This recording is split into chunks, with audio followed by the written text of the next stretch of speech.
오늘 하나님의 말씀 이사야서 2장 22절입니다. 우리 한 목소리로 봉독하시겠습니다.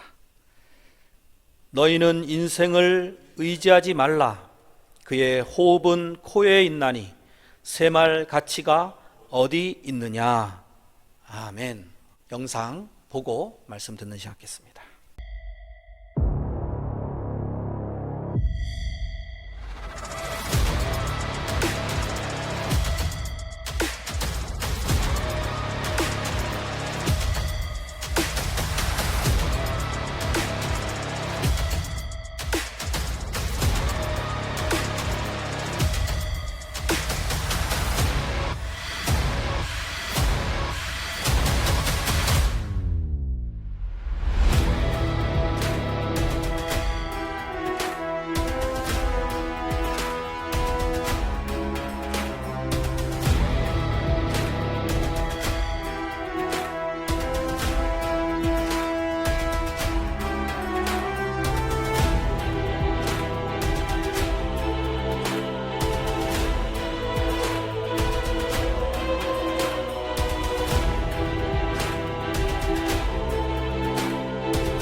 인생을 의지하지 말라 라는 제목으로 말씀 증거하겠습니다.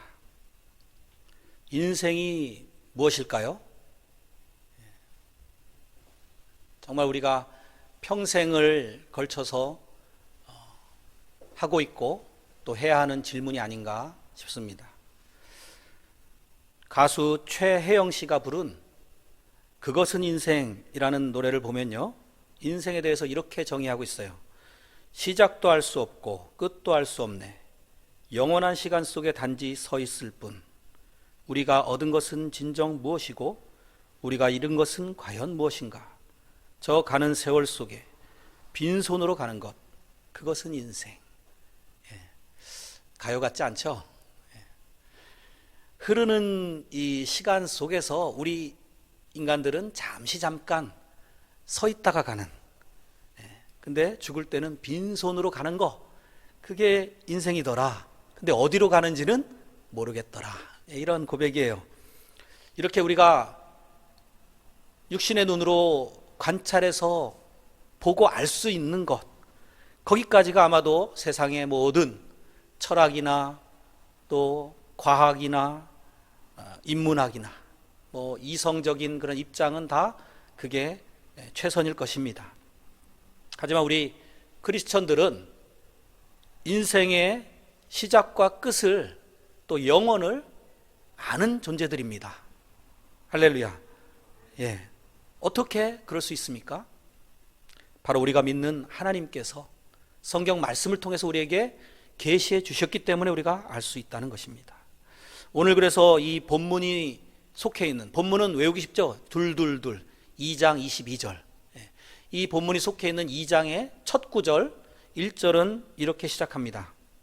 아모스의 아들 이사야가 받은 바 유다와 예루살렘에 관한 말씀이라. 그러니까 이것은 이사야 자신이 하는 이야기가 아니에요. 하나님이 주셔서 받은 하나님의 계시의 말씀이라는 것입니다. 선지자는 그래서 자기의 말을 하는 사람이 아니라 하나님이 주신 말을 전달하는 전달자, 메신저의 역할을 하는 것입니다. 그렇다면 이 이사야 선지자를 통해서 하나님께서 우리에게 전하시고자 했던 메시지가 무엇인가? 과연 우리 인생의 본질에 대해서 어떤 통찰을 주고 계시며 우리가 어떠한 삶의 자세를 가지고 살아야 하나님의 뜻대로 살아가는 것인지를 함께 살펴보면서 은혜를 나누기 원합니다. 오늘 본문은 이렇게 시작하고 있어요. 너희는 인생을 의지하지 말라. 보통 우리가 이렇게 뭐 하지 말아라 그러면은 제일 먼저 본능적으로 거부감을 느끼는 것이 우리 인간의 습성입니다. 아담과 하와에게서부터 출발했죠. 선악을 알게 하는 나무의 열매를 먹지 말아라. 결국은 불순종을 했습니다. 분명히 그것은 하나님께서 우리 인간들에게 너무나도 중요하고 가장 필요한 것이었기 때문에 그렇게 말씀하셨을 텐데, 그러한 하나님 아버지의 마음을 우리 인간들은 계속해서 배반하고 또 헤아려 보지 못하고 살아가고 있습니다. 왜 그다지도 우리는 이렇게 하나님께서 금하신 것은 더 하고 싶어지는지, 하지 말라고 하면 더 한다 이런 말이 있잖아요. 우리의 이 청개구리 습성은 정말 문제입니다. 오늘 이 본문에서 하나님께서 금지하시는 것은 우리를 너무나도 사랑하시기 때문에 자녀들이 올바른 길로 가기를 바라셔서 애정어리신 그러한 사랑의 명령이라는 것을 먼저 생각하시면서 이 말씀을 긍정적으로 받으시기를 축복합니다. 무엇을 하지 말라고 말씀하셨죠? 인생을 의지하지 말라는 거예요. 인생은 원래 홀로 살아가는 존재가 아니죠. 아담을 돕는 배필로 하와를 만드셨듯이, 또 사람인자 한자로는 이게 두 사람이 서로 기대고 있는 모습이라고 하잖아요. 우리 인생은 의지하고 살아가는 것이 본질입니다. 본성이에요. 그런데 왜 하나님께서는 의지하지 말라고 말씀하셨을까요? 우리 인생은 연약하고 유한한 존재이기 때문입니다. 오늘 이 본문에 나오는 인생이라는 히브리어 원어를 보면은 하 아담이에요. 하라는 말은 정관사, 영어로는 더 같은 그러한 말이고, 아담, 이것은 붉다라는 동사에서 나왔어요. 인간이 뭘로 만들어졌죠? 흙으로 하나님이 빚으셨죠. 그래서 이 흙의 색깔, 거기서부터 이 아담이라는 이름이 생겨난 겁니다. 그래서 인간은 흙에서 태어나서 흙으로 돌아가는 티끌 같은, 먼지 같은 그러한 존재다라는 것을 안다면은 우리가 그러한 인생을 의지해서 되겠느냐라는 뜻이 들어있는 거죠. 또 그에 이어지는 말씀이 뭡니까? 그의 호흡은 코에 있나니. 이 표현이 더 확실하게 뒷받침해주고 있습니다. 우리는 매 순간, 우리 과학적으로는 열역학 제2법칙, 엔트로피 증가의 법칙에 의해서 무질서도가 증가하는 방향으로 나아가고 있습니다. 어려운 말인데 쉽게 표현하자면 갈수록 죽어가고 있다는 거예요. 가만히 있어도 늙어가고 또 죽게 되고 그럽니다. 그런데다가 불의의 사고를 당하기도 하고 자연재해로 또 질병으로 죽어가기도 합니다. 또 인간은 자기의 수명이 얼마나 남았는지도 모르고 살아가는 존재들이지 않습니까?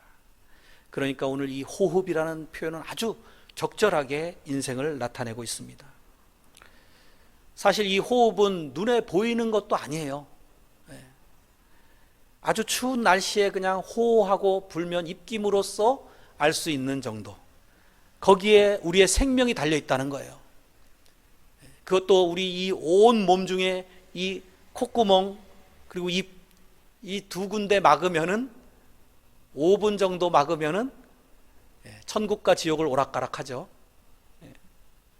그래서 그 호흡이 멈추면 인생이 끝이 나는 것입니다. 사탕 하나 잘못 삼켜가지고 목에 딱 걸리면은 죽을 수 있는 게 우리 인간이라는 사실. 그러니까 호흡에 달려 있잖아요. 어젯밤에 이태원에서 할로윈 그 축제를 한다고 젊은이들이 뭐 10만 명 이상의 인파가 모였다고 해요.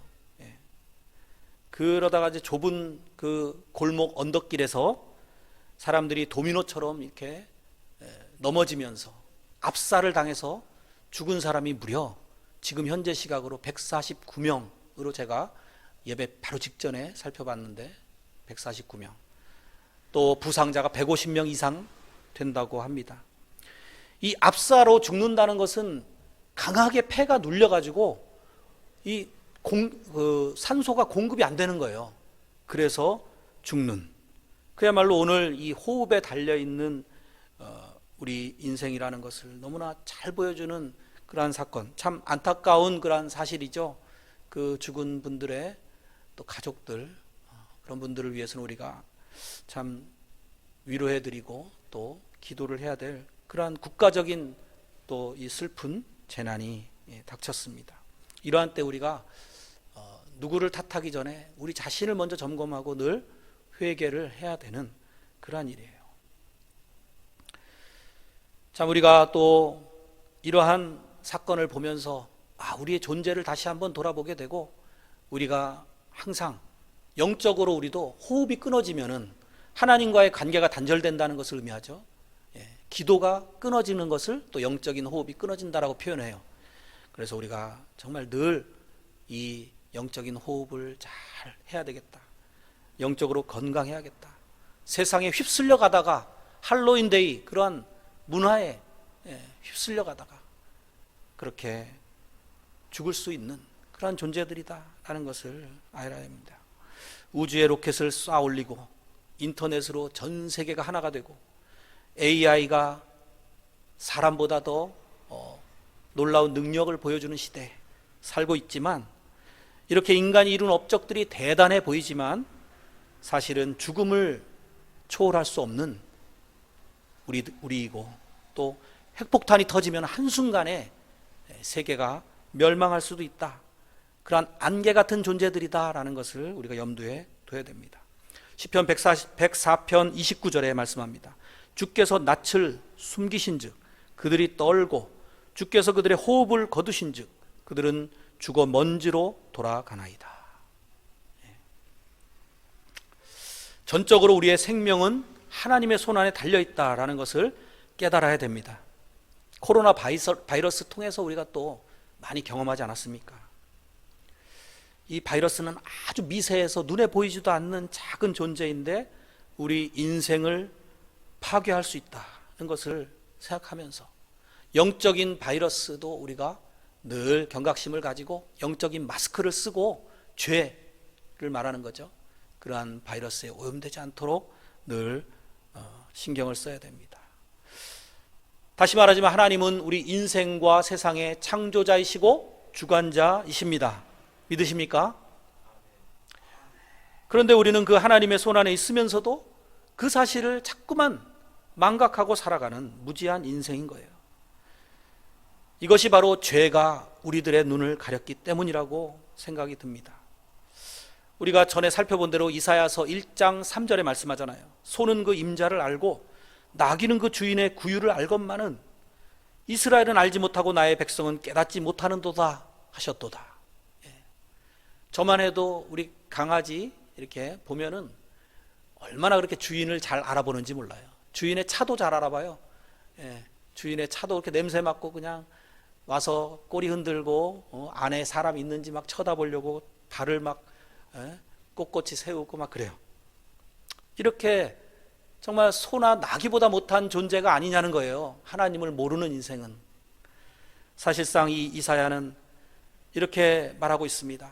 여러분의 핵심 문제는 이겁니다. 여러분들이 주인을 못 알아보고 있다는 사실이에요.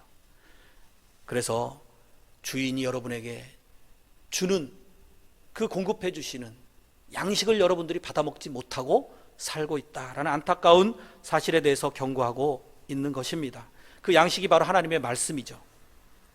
그래서 그 말씀을 먹고 그 말씀대로 살아가야 되는데 하나님의 말씀을 제대로 준행하지 못하는 우리의 모습 속에 하나님이 말씀하시는 겁니다. 너희는 인생을 의지하지 말아라. 아무리 지위가 높고 참 유명한 사람이라 할지라도 그 사람들은 다 먼지 같은 존재, 유한한 능력, 제한된 존재다. 언젠가는 죽을 그러한 사람들, 그리고 그 후에는 심판이 기다리고 있다. 이것을 우리가 알아야 된다는 것입니다. 그래서 우리의 소망은 이제 인생을 의지하지 말면 누구를 의지해야 된다는 거죠? 하나님을 의지해라. 이 말을 이제 뒤집어서 그 안에서 유추해낼 수 있는 거죠. 오늘 2장 읽지는 않았습니다만 앞부분에 보면은 19절부터 21절까지 보면은 특히 우리 인간들이 연약하여서 두려움에 떠는 그런 모습이 아주 잘 묘사가 되어 있습니다. 제가 읽어드릴게요. 사람들이 암혈과, 이거는 바위 동굴을 말해요. 암혈과 토굴, 우리가 흔히 아는 그러한 동굴을 말하겠죠. 이 암혈과 토굴로 들어가서 여호와께서 땅을 진동시키려고, 땅을 진동시킨다는 이 구절을 저는 읽고 있는데 어제 마침 지진이 났다는 그러한 또 뉴스도 들었어요. 이러한 시대 속에 정말 그때나 지금이나 예수님 오시기 무려 800년 전에 외쳤던 선지자의 말이 지금도 여전히 우리 귀에 쟁쟁하구나라는 것을 느껴요. 이게 여호와께서 땅을 진동시키려고 일어나실 때 그의 위엄과 그 광대하심의 영광을 피할 것이라. 사람이 자기를 위하여 경배하려고 만들었던 온 우상과 은 우상과 금 우상을 그날의 두더지와 박쥐에게 던지고 암혈과 험악한 바위 틈에 들어가서 여호와께서 땅을 진동시키려고 일어나실 때 그의 위엄과 그 광대하심의 영광을 피하리라. 이렇게 벌벌 떠는 우리 인생의 모습을, 정말 우리 영적으로는 이러한 연약한 존재들임을 잘 보여주는 말씀이 바로 오늘 읽은 말씀 앞절에 있습니다. 인생이 아주 화려해 보이고 지금 대단한 문명을 건설한 것 같고 또 치장을 하고 우리 이제 또 이사야서 말씀을 잘 이렇게 살펴보다 보면은 그런 말씀들이 또 많이 나오거든요. 오늘날의 우리의 어떤 액세서리는 비교 대상도 안 돼요. 그 당시에 얼마나 화려하게 하고 다녔는지. 하지만 그 모든 것들이 그야말로 먼지에다가 마네킹에다가 입혀놓은 거에 불과한 것이라는 것을 이러한 말씀 속에서 보게 됩니다. 제가 이사야서를 이렇게 읽다 보니까 참 많은 이런 저부터 다시 한번 믿음 생활이 그렇게 뭐 좋은 게 좋은 거지, 뭐 다 은혜야, 이런 식으로 대충 해서는 안 될 것이라는 그런 정말 정신이 번쩍 드는 그런 말씀이구나 하는 것을 생각하게 됩니다. 오늘날 교회들이 왜 이렇게 힘을 잃어가고 있습니까? 왜 젊은이들이 자꾸만 떠나가고 있습니까? 바로 이러한 하나님의 메시지가 온전히 울려 퍼지지 못하기 때문이 아닌가. 거기에 첫 번째 원인이 있다라고 생각이 듭니다. 그래서 종교개혁 주일인데요, 저부터 정말 하나님의 말씀으로 우리 성도들을 잘 가르쳐야겠다. 그동안에 그냥 계속해서 성공신화만 부르짖고 물량주의에 물들어 있고, 정말 하나님의 말씀은 양쪽을 다 얘기하고 있는데 자꾸만 한쪽으로 편중되어서 사람 귀에 듣기 좋은 소리만 들려줬던 그 부작용이 오늘날 교회의 쇠락이구나 하는 생각을 해보게 되고요. 그래서 우리 주심교회가 이곳에 세워졌고 또 말씀 사역자로 하나님이 저를 부르셔서 이렇게 사용을 하시고 계시는, 저의 사명을 다시 한번 깨달는 그러한 시간으로 이 종교개혁 주일을 정말 감사히 맞이했습니다. 작년에도 종교개혁 주일에 제가 그러한 설교들을 했지만 우리 교회가 이 개혁 정신을 잘 계승하는 교회가 되어야 된다라는 것을 아주 목소리 높여서 외쳤던 것을 저도 영상 다시 한번 돌려보면서 그때를 상기했어요. 오늘 다시 한번 또 다짐합니다. 정말 이 시대에 우리 교회부터 개혁에 앞장서서 잘못된 거, 부패한 거 고쳐 나가야 될, 개선해 나가야 될, 도려내야 될, 수술해야 될 그러한 부분들을 앞장서서 개혁해 나가는 우리 주심교회 되기를 주님의 이름으로 다시 한번 간절히 축원드립니다. 이렇게 연약한 인생이다 보니까 우리는 자꾸만 어딘가에 기대고 의지하려고 하는 것들이 많이 있습니다. 어거스틴은 하나님께서 우리 인간들에게 영혼을 사모하는 마음을 주셨다. 그런데 그것은 오직 하나님의 품 안에 있을 때에만 참된 안식을 얻을 수 있다라고 말했어요. 바로 이러한 우리 영혼에 빈 자리가 있는데 그것을 하나님이 공급해 주시는 것으로 채워야 되는데 자꾸 다른 것으로 채우려고 하니까 하나님이 너희는 그것들을 의지하지 말라 이렇게 말씀을 하시는 거죠. 본문이 속해 있는 2장 6절에 보면은 하나님을 믿는 사람들조차 이렇게 하나님 외의 것들을 의지하는 그 부분을 지적하고 있는데요. 주께서 주의 백성 야곱 족속을 버리셨음은, 그러니까 이거 믿는 사람들이라는 얘기예요. 야곱 족속이라고 말씀하시는 거예요. 그들에게 동방풍속이 가득하며, 오늘날로 치면은 할로윈 문화가 자연스럽게 믿는 사람들이 그것을 행하고 있는 그런 안타까운 모습이죠.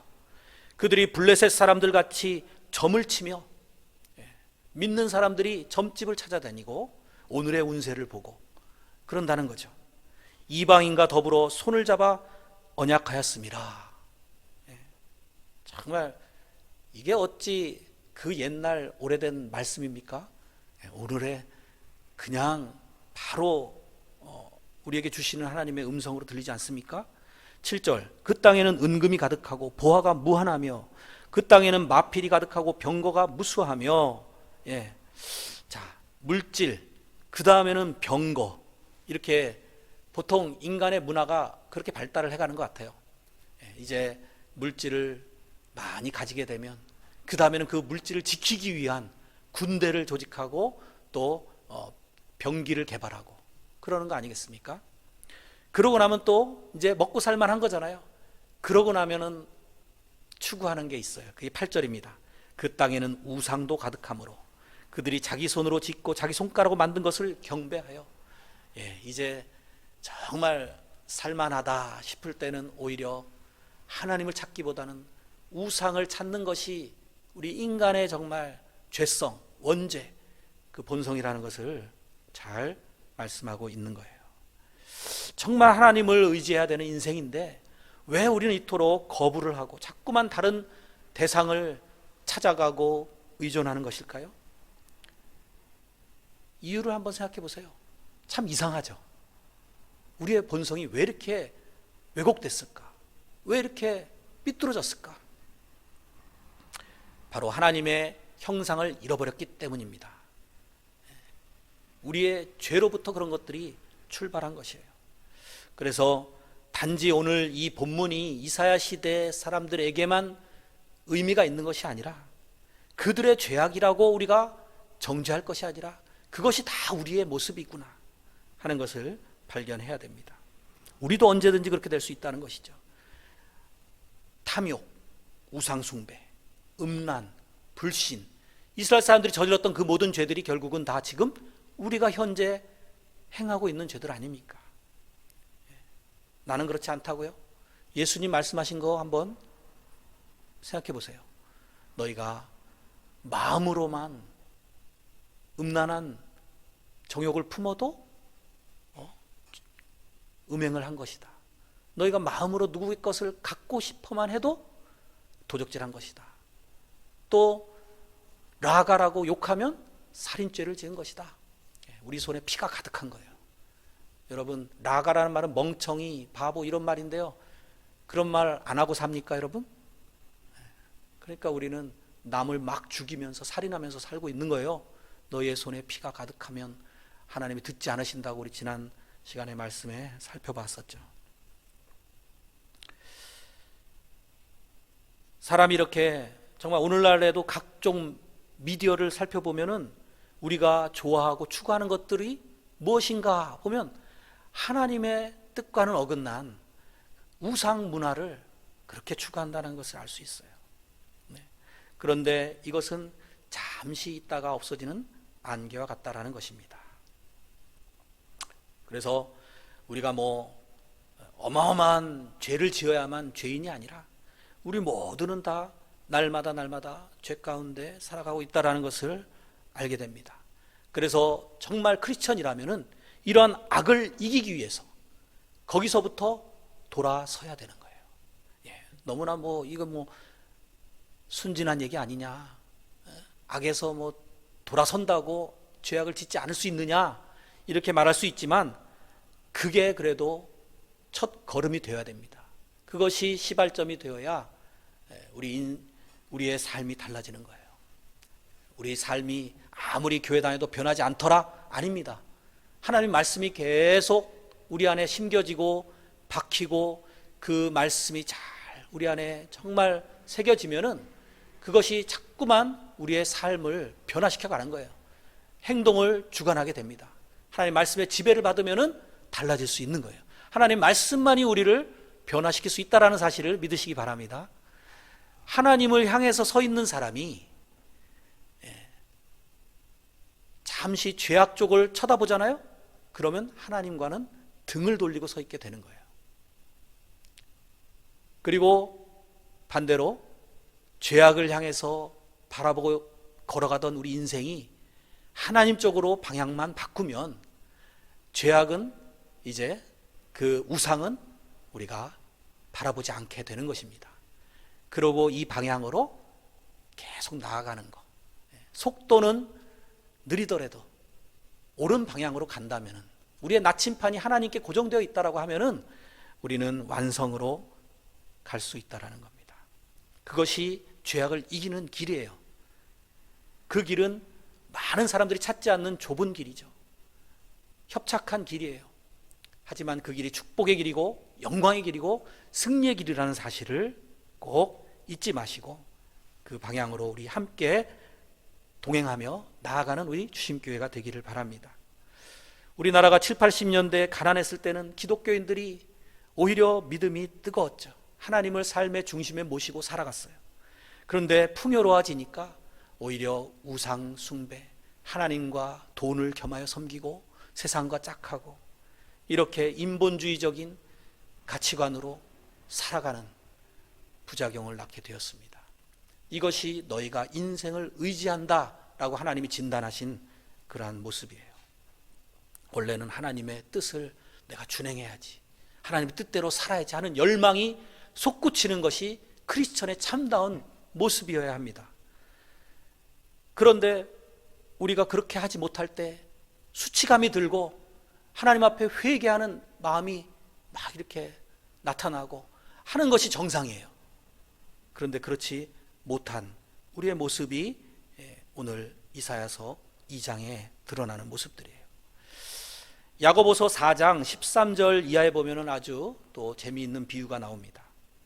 들으라, 너희 중에 말하기를 오늘이나 내일이나 우리가 어떤 도시에 가서 거기서 1년을 머물며 장사하여 이익을 보리라 하는 자들아, 내일 일을 너희가 알지 못하는도다. 너희 생명이 무엇이냐? 너희는 잠깐 보이다가 없어지는 안개니라. 너희가 도리어 말하기를 주의 뜻이면 우리가 살기도 하고 이것이나 저것을 하리라 할 것이거늘 이제도 너희가 허탄한 자랑을 하니 그러한 자랑은 다 악한 것이라. 그러므로 사람이 선을 행할 줄 알고도 행하지 아니하면 죄니라. 여기에 어떻게 시작하고 있습니까? 들으라 하고 시작하고 있어요. 이것은 마치 선지자들이 말했던 그러한 외침과도 유사합니다. 야고보 장로가 이렇게 말하고 있어요. 들으라. 너희 중에 말하기를 오늘이나 내일이나 우리가 어떤 도시에 가서 거기서 1년을 머물며 장사하여 이익을 보리라 하는 자들아. 이게 잘못됐나요? 장사하려면은 계획을 세워야 되잖아요. 디테일하게 잘 세워야 되죠. 어떤 도시, 그 도시는 아마도 상권이 좋은 도시일 겁니다. 그곳에 가서 무역을 해야겠다. 내가 이제 1년이나 2년 정도 거기서 장사를 하고 돈을 많이 벌어서 와야겠다. 이렇게 생각한다는 겁니다. 이게 잘못된 거 없잖아요. 그런데 내면의 잘못을 지적하고 있는 거예요. 이곳에 드러나지 않는 내면의 잘못이 무엇입니까? 이들이 계획을 세우고 작정을 하는 그 속에 하나님은 빠져 있는 거예요. 그것이 문제라는 겁니다. 하나님 없이 마치 우리의 스스로의 힘을 의지하고 인생을 의지해서 잘 살 수 있다라고 착각하고 살아가는 태도를 지적하고 있는 것입니다. 오늘이나 내일이나 어떤 도시, 이러한 말 속에서 여러분 뭔가 좀 불안함이 느껴지지 않습니까? 오늘이나 내일이나. 왜요? 시간은 우리의 것이 아니거든요. 시간의 주인은 하나님이시거든요. 오늘이나 내일이나 우리 인간이 세운 계획은 불완전하다는 거예요. 양자역학, 저도 좀 이렇게 영상을 보고 좀 공부하려고 해봤는데, 오늘날 가장 핫한 게 양자역학인데, 그 속에 보면은 불확정성의 원리, 슈레딩거의 고양이, 이런 거 보면요, 결국 아직도 아인슈타인조차도 또 뭐 그 유명한 뭐 그런 수학자들, 과학자들도 다 모르는 것 같아요. 하나님이 만드신 세계의 법칙을 다 모른다는 사실이에요. 그러한 우리의 부족함을 겸손하게 인정을 하는 데서 우리의 인생의 바른 가치관을 세우고 바른 길로 갈 수 있는 출발이 됩니다. 그리고 또 어떤 모습을 여기서 볼 수 있느냐 하면은, 하나님의 뜻이 있고 하나님이 계시다는 사실을 인정하면서도, 그러면서도 그 뜻보다 내 뜻이 더 낫다, 내가 더 옳다 라고 하는 인간의 교만한 모습도 이 이야기 속에 들어있어요. 볼까요? 너희가 도리어 말하기를 주의 뜻이면 우리가 살기도 하고 이것이나 저것을 하리라 할 것이거늘 이제도 너희가 허탄한 자랑을 하니 그러한 자랑은 다 악한 것이라. 하나님의 뭐 뜻이면은 우리가 장사도 잘 될 거야, 뭐 이렇게 될 거야, 저렇게 될 거야 하면서, 그러면서 실제로 하나님의 뜻대로 살지 않는다는 거예요. 그냥 자기가 세운 계획대로 밀어붙인다는 거죠. 발람 선지자가 그랬잖아요. 계속 하나님의 뜻이 자기 뜻에 맞출 때까지 기도했어요. 계속. 참 그 로또, 인생의, 당신은 인생의 로또야, 왜 맞질 않아, 뭐 그런 재밌는 유머도 있는데, 이렇게 정말 하나님의 뜻이 자기 뜻과 다를 때에 자기가 굽혀야죠. 하나님의 뜻에 순복해야죠. 그런데 오히려 내 뜻이 더 옳아, 내가 더 나아, 이렇게 하는 모습이 오늘 그 이야기 속에 들어있습니다. 세 번째로 보면은, 하나님이 계시다는 거 인정하고 그분의 뜻이 나보다 더 위대하고 더 선하다, 옳다라는 것을 알면서도 행하지 않는 모습도 있습니다. 17절, 그러므로 사람이 선을 행할 줄 알고도 행하지 아니하면 죄니라. 이 장사꾼들의 예화 속에는 그러한 세 가지 태도가 다 있는 거예요. 우리 인간의 모습이지 않습니까? 하나님이 아예 없는 것처럼 살아가는 행동, 또 하나님이 계시고 그분의 뜻이 분명히 있는데도 불구하고 내 뜻대로 가는 모습, 또 세 번째는 하나님의 뜻을 알고 그럼에도 행하지 않는 그러한 죄. 이러한 모습, 혹시 우리가 지금 살아가는 모습이 교회를 다니고 기도를 하고 뭐 예배를 드린다고 하지만 하나님의 뜻을 설교를 통해서 들어 알고 말씀을 통해서 들어 알지만 행하지 않는 그러한 시점에 혹시 머물러 있지는 않습니까? 그러한 모습에 머물러 있다면 그건 어린아이의 신앙이죠. 거기에서 탈피해서 자라가야 될 줄로 믿습니다. 우리가 이제 그래서 정말 하나님을 믿는 자녀답게, 사람을 의지하지 않고 하나님을 의지하는 자녀답게 이제는 영적인 삶을 추구해야 되겠고, 그리고 하나님의 공급해 주시는 그러한 은혜를 나누는 삶을 또한 살아가야 되겠습니다. 그래서 우리의 성도됨을 증거하는 그러한 삶을 살아가는 것이 이 인생을 의지하지 않는 자의 삶이에요. 적용해 봅시다. 우리 주변 사람들을 만나면 이제 내가 하나님 믿는 자녀답게 먼저 미소를 지어주시기 바랍니다. 그리고 맛있는 것도 먼저 좀 베풀고 사주시기 바랍니다. 피스메이커가 되어 주십시오. 이런 것들로부터 바로 신앙은, 진정한 신앙은 출발을 하는 거예요. 점점 예수님의 성품을 닮은 자의 성도의 모습을 나타내는 것, 이것이 바로 우리가 맺어야 될 열매들입니다. 첫 번째 맺어야 될 열매가 뭐죠? 사랑이죠. 그것만 기억하면 됩니다. 내가 예수님 믿는다고 하면서 사람을 사랑하지 못하고 품지 못한다라고 하면 그것은 진정 예수님을 믿는 것이 아니라는 사실. 내가 진정으로 원수까지도 사랑할 수 있는 그러한 원숙한 신앙에 도달하면 하나님이 얼마나 기뻐하실까를 바라보면서 그렇게 살아가려고 힘쓰는 사람, 그것이 바로 하나님만 의지하는 복된 사람들인 것입니다. 할렐루야. 톨스토이의 그 소설에 보면은 사람은 무엇으로 사는가 라는 단편 소설이 있어요. 이제 막 여자 쌍둥이를 출산한 여인이 너무나 불쌍해서 그 영혼을 데리고 오라는 하나님의 명령을 미가엘 천사가 거역합니다. 그래서 지상으로 쫓겨나요. 세 가지 문제의 답을 가지고 와야 다시 천국으로 복귀를 할 수 있다라는 그러한 조건 속에서 이제 지상 생활을 하게 됩니다. 첫 번째 문제는 사람의 가슴에는 무엇이 있느냐라는 문제였습니다. 이 미카엘 천사는 가난한 형편 속에서도 자기를 정성껏 돌봐주는 구두방 주인 부부를 통해서 사람의 가슴에는 사랑이 있구나라는 것을 발견하게 됩니다. 두 번째 문제는 사람에게 허락되지 않는 것은 무엇인가라는 것을 알아내는 일이었습니다. 어느 날 황금마차를 타고 와서 거들먹거리면서 1년을 신어도 헤어지지 않을 구두를 만들어 달라고 하는 한 남자의 뒤에 보니까 그의 영혼을 오늘 밤 데려가려고 하는 죽음의 사자들이 있는 것을 보고 사람에게는 죽을 시간을 아는 것이 허락되지 않았구나 라는 것을 깨닫게 됩니다. 마지막 문제는 사람은 무엇으로 사는가입니다. 어느 날 중년 부인이 데리고 온 귀하게 자란 6살짜리 쌍둥이 여자아이들을 보게 되었는데요, 그 아이들은 바로 6년 전에 하늘나라로 떠난 바로 그 산모의 아이들이었던 것입니다. 그런데 그 중년 부인이 그 아이들을 잘 이렇게 키운 것을 보면서 미카엘 천사는 사람은 사랑으로 사는 존재구나 라는 것을 깨닫게 되었다라는 것입니다.